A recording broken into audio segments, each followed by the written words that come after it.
So I had you on mute, Bob. Gotcha. Is it cold there? Are you cold? Yeah, it's like in the mid-40s. Oh, It was 85 today. I'm jealous. We got about 2 hours of sun today. Oh, sorry. Not to Yeah. rub it in, but we had That's all day nice. sunshine. Sorry. It's been beautiful for all week, actually. Yeah, it's all week long. Yeah. I went for a bike ride last Friday and we're up in the mountains and we could almost see Catalina. That's so cute. Almost means that you couldn't see. Almost, I'm just saying, you can tell just a little bit more and we'll be able to see it. That's funny. There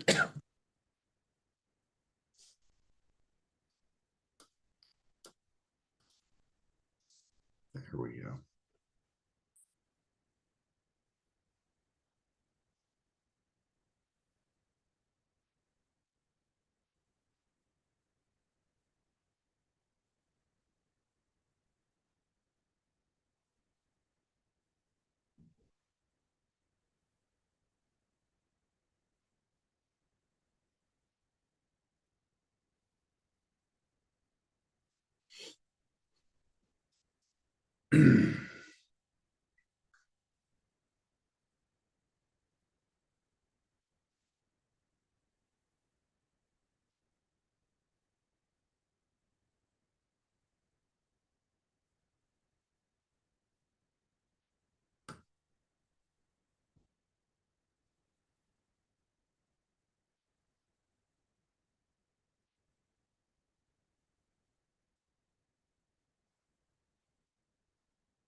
Call to order the regular meeting of the Board of Directors of the Garupa Area Recreation and Park District at 6:30. Mr. Castellan, can you lead us in the pledge? Yes, please stand. Place your hand over your heart. Ready? Begin. So there's no blending of marches. One nation, under God, Indivisible, with liberty. and justice for all. Facing We can it. keep. Facing issues. I'm certainly got a lot of sprint. They're going for a fast meeting. Got somewhere to go? I think she's got here. All right, can we get a roll call, please? Yes. Division 1, Kim Gerald Johnson. Here. Division 2, Jose Luis Godinez. Present. Division 3, Tammy Rivas. Here. Division 4, Andrew Castellan. Present. And Division 5, Ross Nato. Here. Thank you. All right, any presentations or recognitions tonight? Yes, there is one this evening from Assembly Member Leticia Castillo.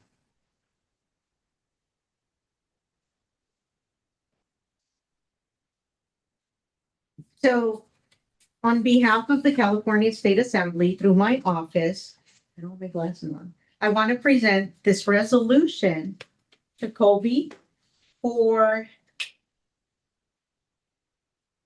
trying to find it. For receiving the 2025 Outstanding General Manager Award from the California Association of Recreation and Park Districts. Yeah.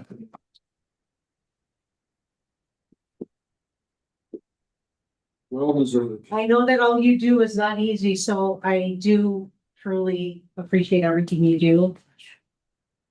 It's a recognition. Oh, that's Turn around so we can get a picture. This one being hung up on the wall, I guess. Great. Madison, you want anything? Yes. Okay. Yeah, their person has to. One.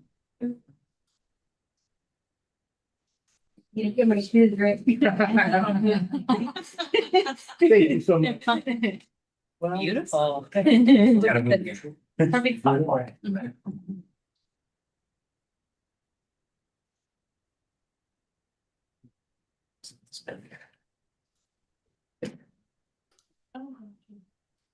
It's nicer than the war here. All right, moving on to public comments. Do we have any this evening? I've never received any. Moving on to the consent calendar. Does anyone wish to pull anything from the consent calendar? All Approving consent calendar. Second. right, all in favor? Aye. Motion passes 5-0. All right, moving on to board action items. Item 5.1, annual audit report of the Aruba Area Recreation and Park District prepared by Smith Marion and Co. for the fiscal year ending June 30th, 2025. Mr. DeWitt. Yes, thank you. As stated, this is the review of our annual audit from last fiscal year ending June 30th, 2025. And we do have Kendra with us from Smith Marion to give the board a presentation. Good evening. How is everybody? Yes. Good. Good. Am I able to share the screen? Give me a quick second. I'm just Okay. trying to get bigger first. So I think I have to give you control, correct? Be careful with that. Take it away before I leave. So I've ended many a meetings, unfortunately. you'll be able to share now, I believe. Perfect. Thank you very much. All right. All right. Hopefully everybody can see my screen. Yes. There we go. Perfect. Get rid of that really quick. Not gonna go away. All right. So my name is Kendra Daka. I'm with Smith Marion and Company, and we performed the audit of the annual financial statements as of June 30, 2022. In performing our audit, we do it under generally accepted auditing standards and auditing and accounting standards under the requirements for California special districts. In performing that audit, we will do a test of internal controls. And in performing those tests, we did not have any exceptions that would lead us to have any findings of significant deficiencies or material weaknesses in the internal controls. We were able to obtain sufficient appropriate evidence to support the account balances. And so our opinion was unmodified, which means there were no scope limitations and that all the balances in the financial statements were materially stated at year end. So the district has both government-wide financial statements as well as fund financial statements. The government-wide financial statements will present on a basis we're more familiar with when we're dealing with business activities. And so as of June 30, Kendra, are you 2020, hear us now? what? Can you hear us now? I can hear you. Could I not hear you before? Was there a question? We lost connection right when you said hello. Oh my goodness gracious, you've missed a lot. We missed all the important stuff, I'm afraid, yes. So let me try again. So my name is Kendra Dockham. I'm a principal at Smith Marion. We performed the audit as of June 30, 2025. We performed the audit under generally accepted auditing standards, as well as the requirements for California special districts. In performing the audit, we did perform tests on the internal controls. In performing those tests, we did not have any exceptions that would require us to report any findings on internal controls. There were no significant deficiencies or material weaknesses. Our opinion was unmodified on the financial statements, which means we were able to obtain sufficient appropriate evidence to support the account balances and give our opinion that the financial statements were materially stated as of June 30, 2025. Hopefully everybody heard that one. We did. We did. Okay. For those of you who heard it twice, it was probably very similar. So the district has financial statements. They're stated on the government-wide basis as well as the fund basis. So the statement of net position is what is most familiar for most of us who deal with businesses because it's on the accrual basis. So at year end, as of June 30, 2025, the district had cash and cash equivalents of 7.9 million. Those were available for operating. We had restricted cash and cash equivalents of 15 million. We had assessments receivable of about $110,000. Total current assets for the district were $23,180,506. We had our non-current assets that included our capital assets, net of depreciation, which were $81,428,255. We had a long-term lease receivable of $756,176. Oh, and total assets of $105,364,937. The long-term lease receivable, yeah, I got that. I was thinking it was a lease asset, but that is our long-term lease receivable. We had deferred outflows of resources from our pensions, 453,589. Total assets and deferred outflows of $105,818,526. Moving on to our liabilities for the district, we have our current liabilities. Largest of those is our accounts payable, $1,062,343. Total current liabilities, $1,329,294. We have non-current liabilities that include our accrued vacation, long-term capital obligations, $972,648, and our net pension liability of $842,610. Total liabilities, $3,289,468. We had our deferred inflows of resources from unavailable revenues, 2.5 million. Those related to pensions, 6,619, and our leases for $739,392. Total deferred inflows of resources, 3,249,404. Lastly, we have our net position. We have our net assets basically that are in our capital assets minus any debt that we have, $77,943,534. We have our net assets restricted for maintenance. That was $10,842,478. Capital improvements, $4.5 million. We have unrestricted net position at year end, $5,904,812. Total net position of $99,279,654. Any questions? All right. What was the long-term lease receivable? I don't know if you can answer that or that's. I think she corrected it. Kendra, did you hear the question? The long-term lease receivable? Right. So that has to do, I'm assuming, with the leased equipment.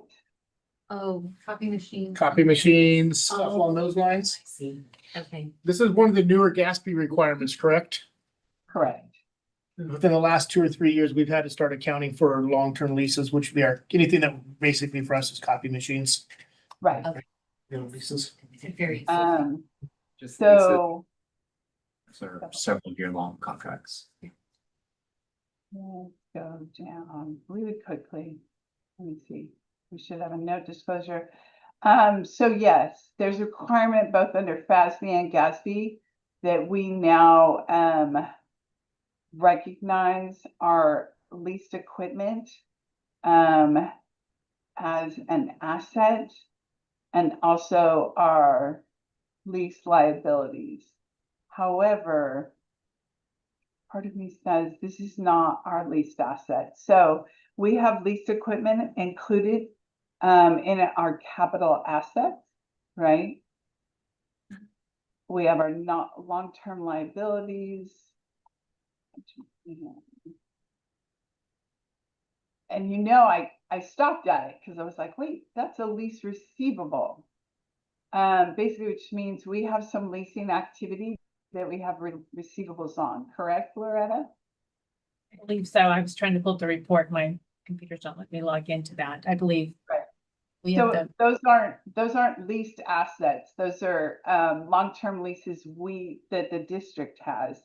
And those are the receivables associated with them. Correct? it could be. Unfortunately, my computer's not letting me log in to that. It's circling. The thing is circling. What was the dollar amount? That would help me.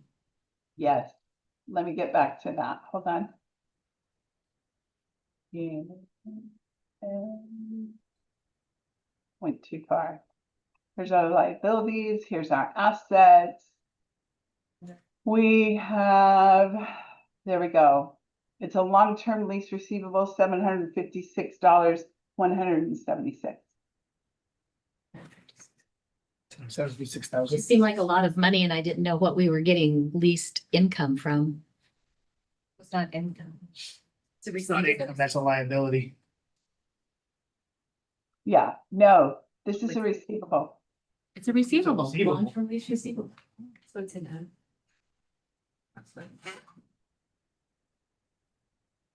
I'm racking my brain since it came to the report to come. What about the rent, the holes and all that? Yeah. Cell towers, Cell towers, thank you, okay. We have yeah. 3 here, so 4 of them. That makes a whole lot more sense. Okay, that makes I was sense. completely lost why we have some that. I was thinking of a, Okay. Yeah. And then, towards the end, there was a number, it was 2 million and something of unavailable revenues. What is that? In our net assets, perhaps? No.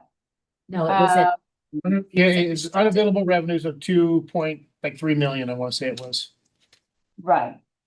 Those are typically gonna be prepaids or other items. Okay, we do have a couple of prepaids that's like where we do our prepaid green things. Okay. oh, okay. So So like, these are revenues that we used to, in the FASB world, we would call them deferred revenues. So we've received payment, but we haven't earned them yet.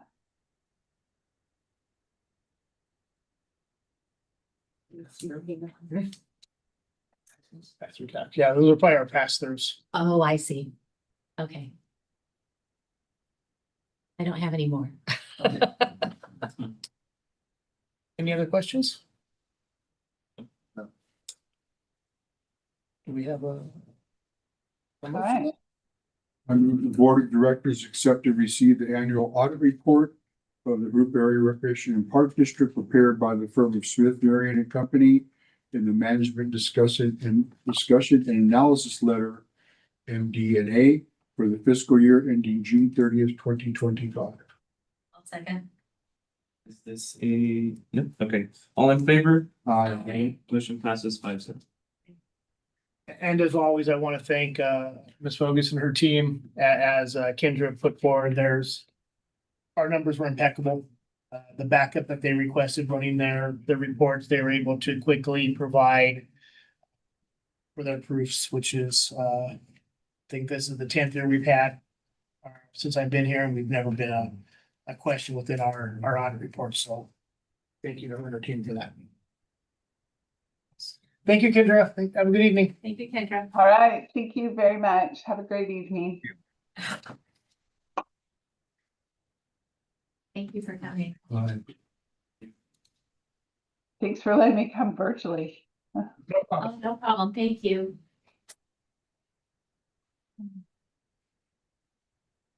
Okay. Moving on to item 5.2. Adoption of the resolution of intention number 2025-37 of the Board of Directors of the Rupa Area Recreation and Park District for annexation number 47 to its Community Facilities District number 2016-1. Mr. DeWitt.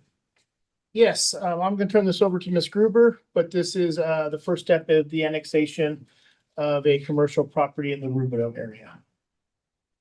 Thank you. And as Colby said, this is a commercial property. They're proposing a plumbing store, and this is at Riverview and near Mission. You can see the map on the agenda.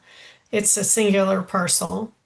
This resolution of intention, if passed, sets up the public hearing for January the 22nd.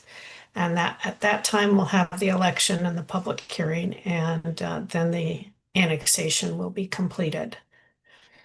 If you have any questions, I am available for that. Any questions? No. All right, I'll entertain a motion. I move that the board of directors approve and adopt the submitted resolution of intention number 2025-37 for annexation number 47 to CFD number 2016-1. Second.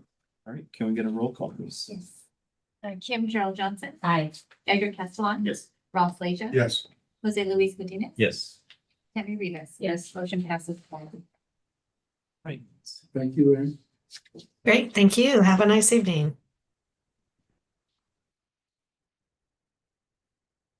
All right, moving on to item 5.3, letter of support for UCR Spanish of Southern California Lab. Mr. DeGood. Yes, this is actually a letter of support for the University of California Spanish of Southern California's lab. And this is at the request of Director Godinez. And I think I'd let him turn over to him and let him explain. Yes. Does that work? Thank you. So the main purpose of this letter is basically to make us a stronger candidate when we apply for grants for our lab. It wouldn't put us in competition with the district, but I also wanted to bring it forward in front of the board because I think that makes it more transparent for all of us. And it gives us all a chance to, add some input. I found that to be fair. So with that also, I think I would like to invite my advisor, mentor, Dr. Lamar Prieto to, speak a bit on behalf of this as well. She's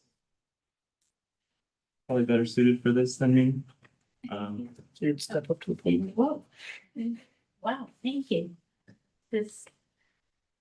Hello, everyone. Thank you for inviting us to your meeting. This is a very special moment for us, and we feel truly honored to have the opportunity of thinking about beginning this collaboration, requesting this collaboration with this group.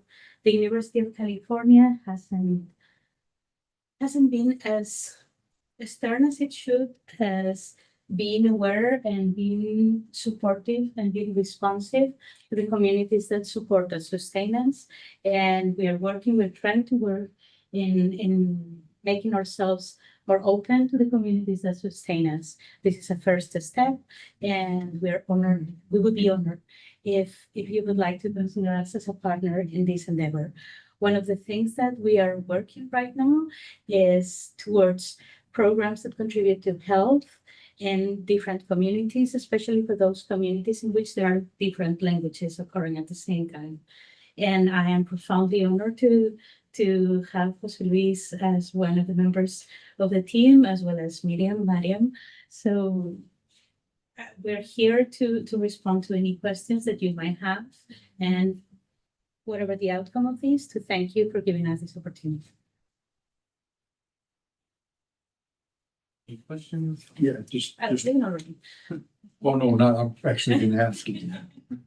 Just for my own clarification, you're a member of this organization Yes. and there's no this has gone through and there's no, No Conflict. financial, no. Okay, I just wanted to clarify that, just to be. Of interest. We made sure, so I have Okay. this ready. Yeah. We can. Well, that's cool. and just, No, yeah, absolutely. just for, Just as protection. for I the have the district. same concerns, so. Okay, all right. and just for clarity, as Director Godina said, we brought this forward for transparency. As I'm sure you're aware, one of the goals within my evaluation was to work better with our community partners on collaborating within projects within the district. So I felt this was something that we could submit without the board's approval, but again, for transparency, we wanted to bring it forward. It's my understanding that as they're doing outreach and working on different programs, there may be opportunities in which they can come and participate at some of our events, hosting tables to help gather information. If they're looking for community space and we have room while another activity is going on, that we would allow them to use that. These are all at no cost to the district. And just as a way to help promote, as we said, health and resources within the community. That was my only concern. Yeah. 'Cause I So couldn't- excuse me, so that's our way of supporting, collaborating with them, providing our space and where they can host events and contribute with us. Yeah, I mean, the letter itself goes a long way. It just. Grants are so competitive as they dwindle down in availability, so this would also put us in a good position that way, just the letter itself. But we have a commitment to expanding our research, especially in the communities that are near UCR. And so we would want to participate here, absolutely. So we have a large population that does attend school there. Any more questions? No? I just wanted to add one word. Since this is a letter that's gonna be going along with grants. In the first paragraph, the sentence that says, "It is our intent to collaborate and commit resources outlined in the," and I would say submitted proposal, since this is gonna be going with a submittal. So that it makes it clear that it's a submitted proposal. And then the next paragraph, there was just a small correction. First sentence should end after community. On the second line, it should be a comma and then a small t. That was all. It just accidentally got a period. Thank you. That was it. And one last correction, just on the item listing, item title, it should be 1L. For subcapital. On the agenda item. Oh, okay. Okay. Yeah. So, I move the Board of Directors approve the letter of support for UCR's Spanish of Southern California Lab with the two corrections. Second. All in favor? Aye. Motion passes 5-0. Thank you very much. Congratulations. Thank you for your presentation. And thank you for sitting through the audit report too. Yeah. Now you know we're financially sound. That's always good. Yes. Moving on to item 5.4, adjustment of salary schedule for minimum wage increase on January 1st, 2026. Mr. DeWitt. Yes, as you're aware, There was a law passed in the state of California a couple of years back that automatically adjusts minimum wage every January based on the consumer price index. And coming before you is adjustment to our part-time salaries schedule that are being impacted. This is something we have reviewed with the Budget Personnel Committee, and they were comfortable with the numbers and requested before to the board of directors for consideration and possible approval. The other thing that we did do in here at the same time, as everything was being adjusted, was look at our lifeguard salaries. As we've had discussions in the past, we're still, and a lot of agencies are still struggling to fill those seasonal aquatics positions. And we've done a salary survey of the agencies near us that essentially we're competing with for staff to make sure that we are being as competitive as possible. So, you know, we have lost some staff to neighboring agencies this past couple of summers, and hopefully this will bring us into a more competitive rate. With that, I'd be available for any questions you may have. Any questions? Board of Directors approve the adjusted employee salary schedule for the recreation aid position. Is that it?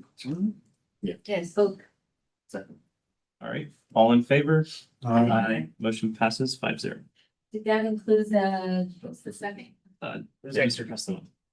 By saying the recreation aid position, does that include the athletic? They're not Yes, all all part-time. part-time, just say As recreation. Yeah, Part-time is presented. that's why I kind of hesitate when I actually read it, because So can we all do that? Oh.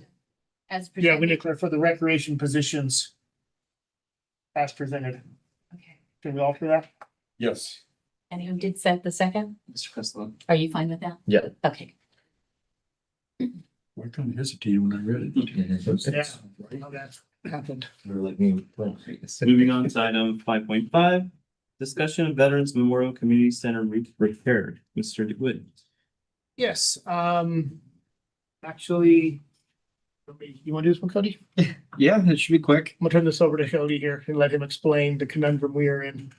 So we got bids for the VMCC roof to get repaired. The initial lowest bidder did not submit all the correct paperwork.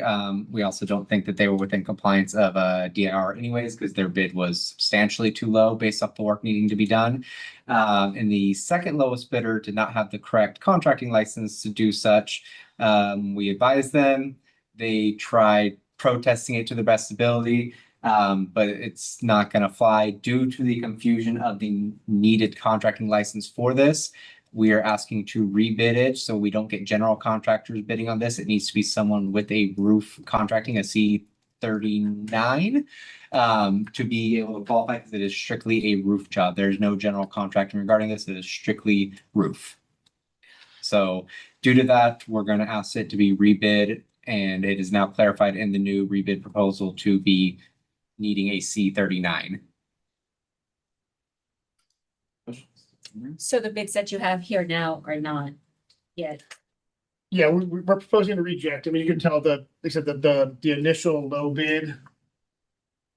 Yeah, it was. He registered for the DIR the day before the bid. That was due. I thought that was kind of cheap because my house costs more than that. Exactly. Yeah, and there's no way you could do that at prevailing wage. Yeah. The prevailing wage alone is double that. So As you- I got ripped off. We're in a pretty big spread there on the bid, so rebidding it, we think we're gonna get some more competitive bids from there and tighten up those numbers, so. I move that the board of directors reject all bids and authorize staff to rebid this project. Second. Oh, go ahead. No. Right, all in favor? Aye. Motion passes 5-0. All right, moving on to item 5.6, rotation of officers for 2026. Mr. DeWitt. Yes, thank you, Mr. Godinez. It's that time of year, it's the end of the year, and it's time for our annual rotation of officers. The district does have a policy for the rotation of officers. Scroll down here, it's by division. Currently, Division 2 Director Godinez has been our acting president for the past year. And as stated, we'll rotate into Division 5 would be Mr. Leja. And then the vice president, which would be Division 3, which would be Director Rivas. Our policy does not set the secretary, but we do need to vote upon one. So it'd be appropriate to accept nominations for that this evening. And we can solidify that to take effect January 1. Nominate Director Johnson for secretary. I'm fine with that. Second. So then do we just vote on all three? That would be the easiest. Yeah, just affirming it. There's no motion here. We don't need a motion. No, because Bob, clarify for us on this one. Didn't you change it so that we had a motion? You can change it so you have a motion, yes.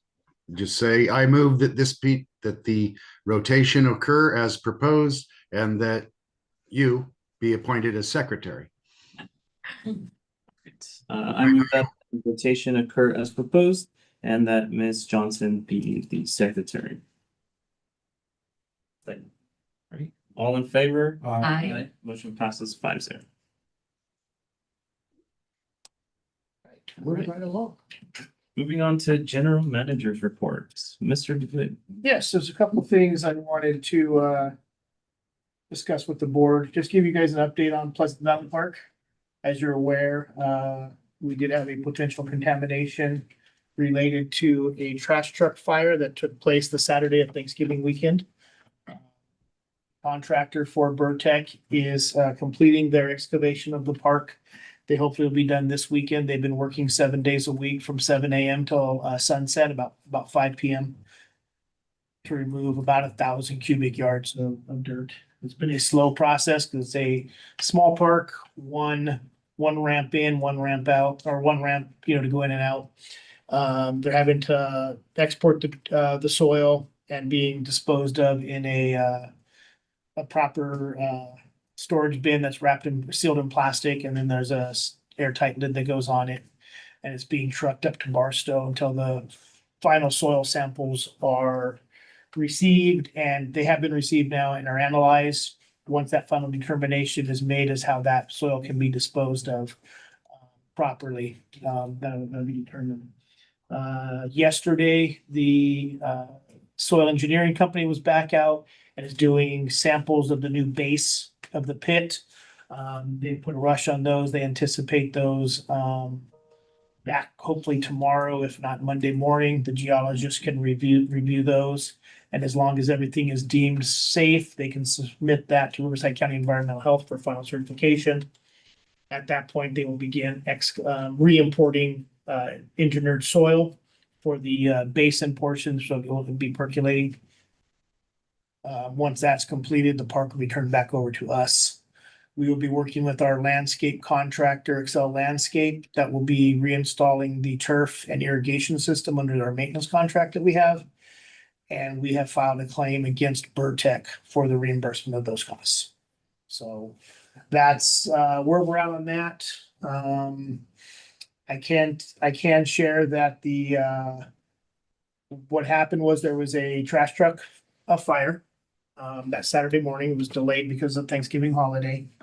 Learned far more about this than I probably ever wanted to know in my life. But in the event of a fire within a trash truck, they cannot dump their load until the responding fire agency says that they can. I mean, the truck is fully engulfed. They can't dump the load until the fire truck gets there.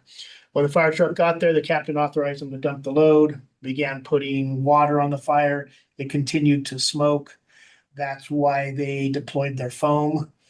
The foam mixed with the water ran down the storm drain. And as we're aware, Pleasant Valley Park is one of our retention basin parks, and that's how the foam ended up in the park. So that's where we're at on that process. We have sent a letter to all the residents of the neighborhood.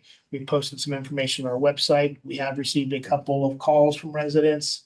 I've been out there a couple of times this week, the past couple of weeks, and have spoke with a couple of residents as well. They're concerned, but as we explain the process and the testing that's going on, I think that's eased their nerves. So this is something, the district owns the park. The city has the MS4 requirements for the the basin, which is the filtration. So we're working closely with the city. They're actually the ones that are providing the spec for the engineered soil that's going back in. So we're working very closely with them on this whole process. So is there any questions in regards to that? When you say engineered soil, you mean a specific kind of soil that allows for the percolation? Correct. Yeah, it's gonna have additional lime and sands and gravels to allow for water to percolate more efficiently. And there was no problems with the air quality around there when they put the water, because magnesium phosphide, when you add water, makes poisonous gas. That was So, not phosphate, there's, okay. there's a difference. I learned all that too. Oh, it's phosphate. Yeah, so this is, Phosphide. it was a chemical, it was a product when exposed to air smokes. And what I was told was this product is used to fumigate grain silos. Why that's here, we have no idea. That is something environmental health is dealing with, the district attorney. I've also read that it's also used in like eliminating gophers and, small It- rodents. Yeah, this specific, they have the packaging, they know, that's far beyond my high school chemistry class level, so. I did a lot of reading on it after I. Yes. So this has definitely been a learning experience for us. I also wanted to share with you, I did send you guys an email earlier this week, will be in regards to the Brown Act. There was a couple of legislative acts that were approved this year by the legislature in regards to the Brown Act. A lot of it does not impact the district significantly. There are some things, our current ability as listed on our agenda here. You currently have the ability to participate remotely, say if you were sick and contagious with something. You could under the provisions of the Brown Act expiring January 1st of this year, you could participate remotely. That has been extended, things along those lines. We are not what's considered a eligible legislative body, which as a special district, the threshold to be considered an eligible legislative body, we have an operating budget of about $400 million and have over 200 full-time equivalent employees. So we do not qualify to have to participate in some of the stuff, which is essentially would require us to allow residents to participate in our meetings remotely, somewhat as Mr. Owen does. Similar concept would be required. For example, any city with more than 30,000 residents as of July 1, 2026 now has to have that option available. A couple other provisions that we'll be bringing forward and updating our policy on in regards to the Brown Act, updating your ability to participate remotely in meetings should you need to not be here. Again, the most common one is going to be you are sick or caring for a family member who is sick. Or if you're out of town on a district related or other legislative body that you're representing the district on. You can't be out of town for a meeting and participate remotely. You can under the telecommunication policy, but not under the remote, the audio visual. So we'll come through and explain this in depth when we get to it, but just want to let you know. The other part of this is January 1-ish. We have to now by law provide you with a full hard copy of the Brown Act. So you guys will have to receive and sign for it. It's part of the new requirements within the law. So a couple things coming forward in regards to that. Some fun stuff coming up. This Saturday is our Breakfast with Santa.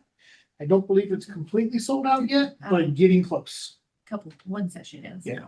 So that's Saturday morning at Skyview Event Center. If you guys want to swing by, we'd love to see you. And then our youth basketball league practices begin next week and with games starting in January. Other than that, we are coming up on the holidays and wish everybody a Merry Christmas and Happy New Year. Thank you, likewise. All right, let's start with board comments. Ms. Rivas. Looking towards the holiday. No comment. Mr. Leisure. Yes, went to the employee holiday luncheon today and everybody was having a blast. Everybody, when we were there, they were building gingerbread houses. Some were more successful than others. Mine was Eventually, but yes, yes. And I am looking forward to dropping by Breakfast with Santa Saturday. And Merry Christmas to all. Thank you. Mr. Castellan. Yeah, wasn't able to make it to the dinner, the breakfast, yeah, today, well, hopefully it went well, all attended. We'll try to make it to the breakfast with Santa on Saturday. But aside from that, wishing everyone a happy holidays and looking forward to next year as well. And yeah, and thank you to staff for everything throughout the year. We've had a lot of challenges and a lot of successes, so really happy for you all. Commend. Interesting year. Yeah. Hasn't. And that's it for me. Thank you. Ms. Johnson. Yes, I want to share with you all that I received a phone call Thanksgiving morning for some strange reason from a longtime acquaintance who, in addition to wishing my family happy Thanksgiving, wanted to let me know that our parks look fantastic. He thinks we're doing a great job. He walks often at Clay Park, particularly in the evening, and he feels very safe there. And he just wanted to let me know about that, and I wanted to share it with the rest of you. It's always nice when some member of the public notices our hard works. And I say our, I really mean staff's hard work. I was at the employee luncheon today, and yes, everyone looked like they were having a good time. Be careful who you give red frosting to. That's all I have to say.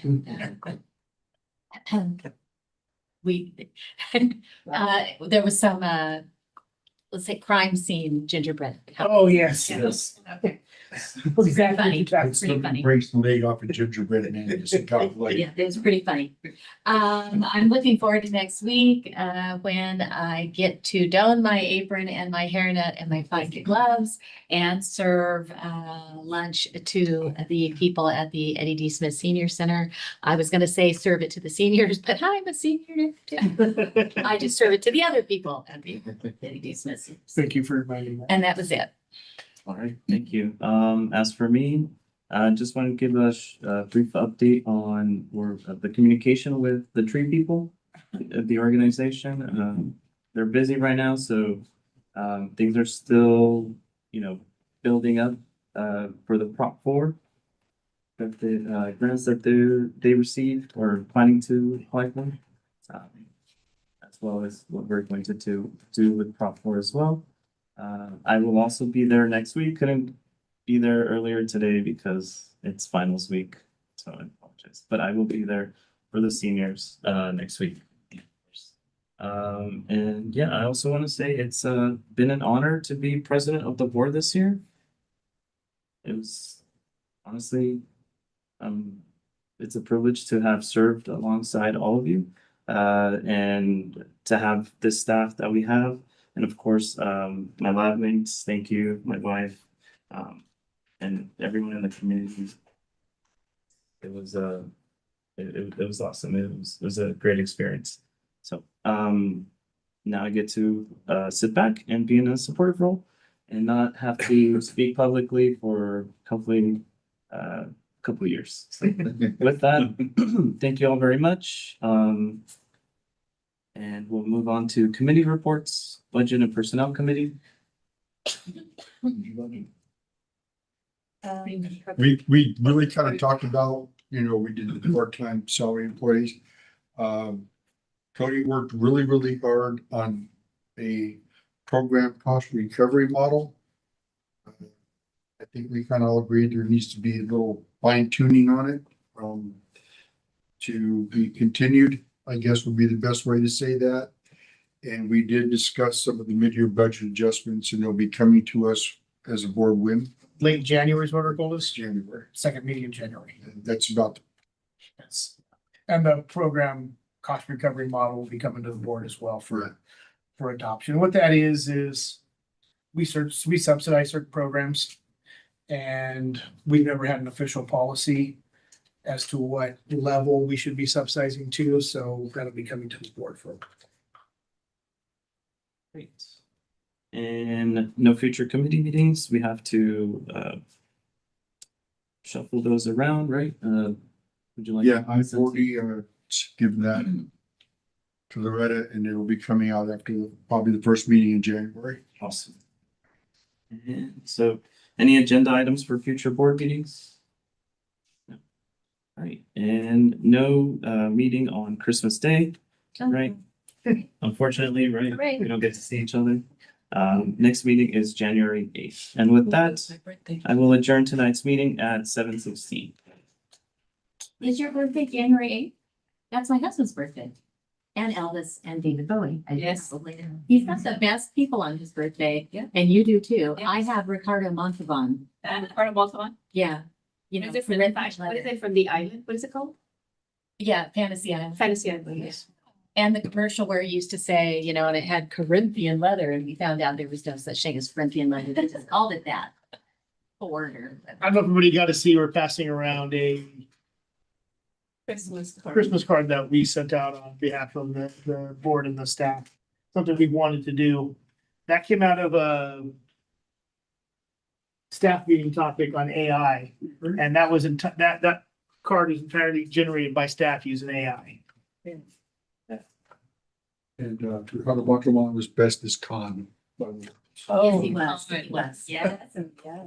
In the sixties and the eighties, late eighties. Good night, Bob. Good night, everybody. Send me a copy of that card when you get it done. Might be one in the mail for your name on it already. All right. Good night, everybody. Yeah.